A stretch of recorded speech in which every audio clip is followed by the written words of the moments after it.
Hey, what's going on, everybody? My name is Matt Jarbo, and this is $3 Theater. This is also my review slash bumbling ramble about what I think of the fate of the Furious, the eighth movie in the Fast and Furious franchise. My God, 8 movies. And I'm not going to lie when I say this, I cannot wait for the last two in the franchise. Number 9 and 10 are going to be completely fucking bonkers because this was completely fucking bonkers. I saw this movie early at an advanced screening Universal put on, very, very, very last minute. They have 2 screenings this week, so there's still one for tomorrow night. You guys can go find that stuff online if you want to go see it in your city. Not a lot of people knew about it. The theater wasn't full. It was weird, but I'm still trying to figure out why they wanted to do all these free screenings of this movie. This movie is set to make $380 million in its opening weekend. The Rotten Tomato meter on it is currently sitting at fresh, even though ultimately that doesn't even matter. But if you go by Rotten Tomato numbers, then that would make sense to you. And the movie is a Fast and Furious movie. You know what to fucking expect. That shit is off the fucking charts. So there are going to be spoilers in this review. And if you want to know whether or not I think you should shell out some hard-earned money, yes, the answer is yes. Clearly yes. It's good. It definitely is a lot of fun. Both my girlfriend and I had a great time watching it. And neither one of us can wait to go see it again because we both really, really, really enjoyed it. To me, the Fast and Furious franchise is a lot like coming home again, right? You've grown to know the characters over the course of the past 16 years. You like the characters, and going back into that world and being with them again is always a lot of fun. And the fact that there's 8 movies is just insane. And that they've gotten bigger and bolder and crazier. And this one definitely takes the fucking cake. So going forward from here on out, going to be spoilers. Just so you're warned, spoilers. So the movie picks up, I'm not too sure where it picks up. A little bit after the events of Fast and Furious 7, Dom and Letty are on their honeymoon in Havana. That's where Dom ends up getting approached by Charlize Theron's Cypher, who holds him blackmail with something we don't know yet. He has to betray his team and become her ultimate goon in order to enact her own plans for, I don't know if I'd call it world domination, but clearly world partly ownership of it, at least, having control. All right, not through domination necessarily, but holding people accountable is her primary goal. And as a result of this, Dom ends up basically burning Hobbs, played by Dwayne "The Rock" Johnson, who ends up going to prison right next to Deckard Shaw. Surprisingly, Deckard Shaw is now out of the fucking 8-foot hole he was in at the end of Fast and Furious 7, but now they're not cellies, but they're right across away from each other, talking all sorts of shit, threatening to beat the crap out of each other. It makes for some good fun times. Then, of course, Mr. Nobody, played by Kurt Russell, releases them in a prison break, and the fight scene in the fucking prison is amazing. Just so much fucking fun. And then they get out, and they all have to join forces in order to take down Dom. Now, Dom is still trying to figure out how to get out of the situation he finds himself in, and that's when we discover that what it is that Cypher has over him. And I'm not kidding you when I say this. It's his son. His son he did not know existed. Now, when this part hit, my jaw hit the floor. I'm not even making that up. I was like, oh my God, because it was Elena, the Brazilian cop, the widowed cop that we met in Fast and Furious 5, who he was with romantically in Fast and Furious 6, who at the end of number 6 broke up with him because Letty was back. And then, of course, in number 7, she was working with Hobbs at the DDS. And then in this, somehow she's magically gone. And she has a kid who looks to be approximately 10 months old, maybe 6 to 10 months old. They don't really give you a proper time frame. I'm still trying to figure out exactly when she had the child. Also, was this before the events of Fast and Furious 7?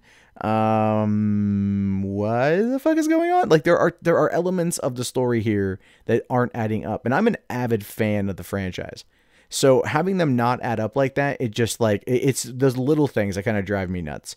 And so yeah, that's his whole reason for being there is they're held captive, and after he doesn't comply with Cypher's demands in one moment, she punishes him by having Elena executed in front of him, which is a really dark moment in the movie. It was a real dark moment. It felt unnecessarily dark, you know. Like dropping her out of like the side of the plane would have been probably less fucking horrific. Because, you know, she's like, just protect our boy, you know, and then she dies and you're like, what the fuck? But now we know his motivation. Now we know why Dom is doing what he's doing, and it makes sense. And then he's trying to figure out how to get away from it. So he goes and he basically meets up with Deckard Shaw's mom, right? Played by Helen Mirren, who I do believe is some kind of gangster or something like that, or some kind of, she's something, right? We don't quite know much about her, but again, it doesn't make a lot of sense because it appeared to me that she was some kind of gangster or some very kind of important person. But then we find out that Deckard Shaw, Jason Statham, was a decorated soldier. We learned this in the last movie, but then we find out that he was essentially burned by Cypher, which is why he wants his revenge. And Cypher is the reason why Owen Shaw, his younger brother, was the villain in number 6, because he was trying to, I think, get the EMP for her in number 6. And so number 6, 7, and 8 all tie together in their own way. They all become part of this larger story. And you would figure that this would be like the end of a trilogy instead of the beginning of one. In fact, it's basically both. It's very interesting how they tied it all together. Even though I wasn't necessarily a gigantic fan of like some of what I felt were like loose hanging threads that they just kind of threw out there, you know, ultimately I still enjoyed the plot and the build up for it.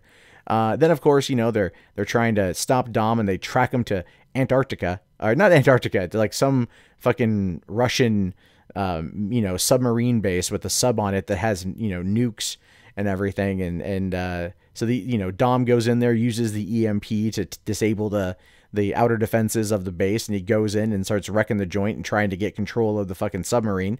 Which case the team shows up and the team stops him, and the team eventually, stops, you know, everything, and they get the kid back. Now this is where it gets great because in order to get back at to get back at Cypher, he needs help, right? And clearly he went to Shaw, and Shaw wasn't going to do it alone, as per the agreement that Dom had made with his mother, and so he goes and he breaks out Owen Shaw. So Deckard and Owen assault Cypher's plane using these like hang gliding jet things that they are able to get onto the fucking plane with.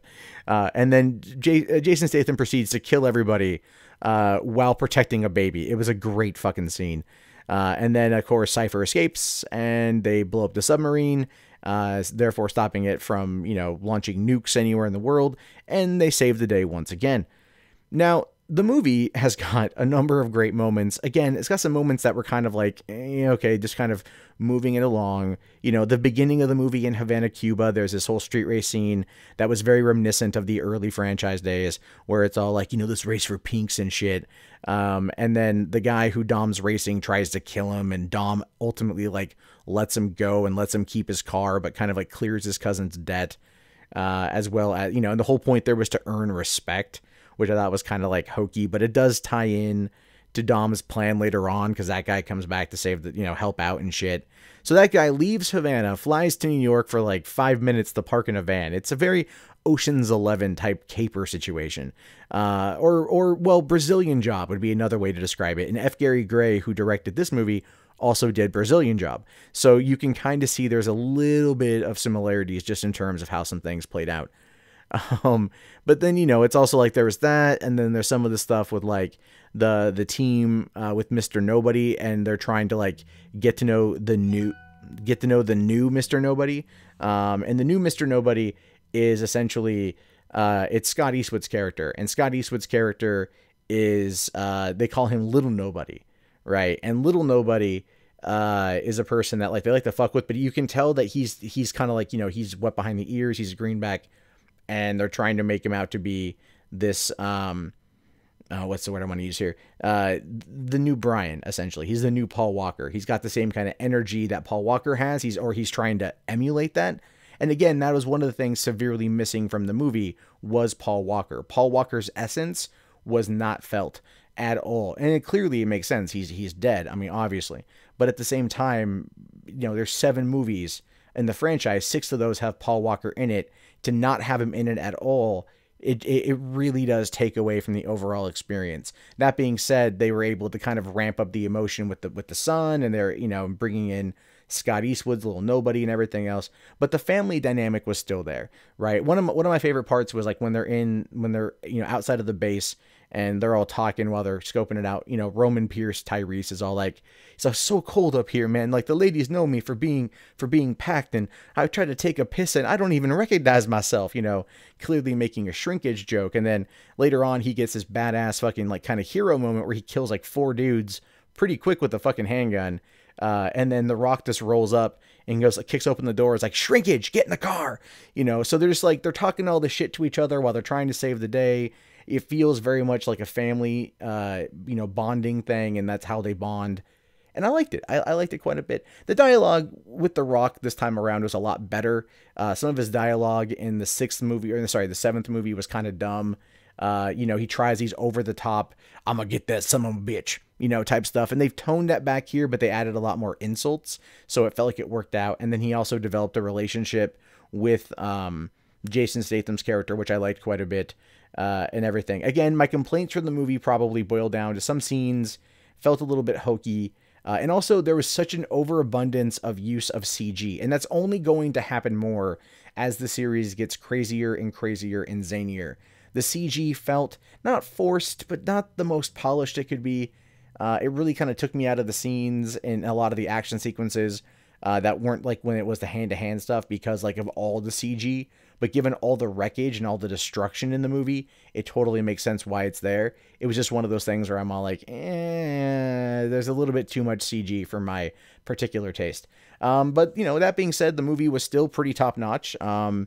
Clearly, they know how to invent or keep a very kick-ass formula going, and they know how to make it their own and continue building off of it, even though the person whose perspective we were looking at the most throughout most of the movies was Paul Walker. He was kind of like the perspective that we are seeing these events unfold in front of, and now that that's not there, the movie was trying to pick a focal point, and they were having a little bit of trouble. It jumped around a little bit too much, and ultimately that just kind of like it dragged down a little bit, but I think it will get better by the next movie because I have a feeling that Scott Eastwood's character is going to become the primary focal point for how these stories play out, because it is an ensemble piece. They all did a great job, but we still need that perspective. Kind of like in the Avengers, it's told from Captain America's perspective. So we still need that main character. Without Paul Walker, it's going to go to somebody else, and it can't be Dominic Toretto because that's way too much testosterone, way too much masculinity for the audience. Even though they really kind of softened him up here quite a bit in terms of emotional cues, it was still Toretto being Toretto and everyone else being everyone else, which is why I happen to enjoy Scott Eastwood's character, because he very much felt inexperienced like Brian O'Connor did in the first Fast and Furious, making those kinds of rookie buster mistakes. And they would joke with him and give him a hard time, but by the end, he's part of the team. So you know how it is. Like it's all family. It's all family, But at the end of the day, The Fate of the Furious is a fantastic, fantastic summer blockbuster. I cannot recommend it enough if you are a fan of the franchise. And I do want to know what you guys think if you got a chance to check it out. Let me know in the comments below. My name is, of course, Matt Jarbo. This has been $3 Theater. And if you guys want, subscribe to the channel. Check back often for more content from me. I will talk to you guys later. Have yourself a fantastic day, and peace out.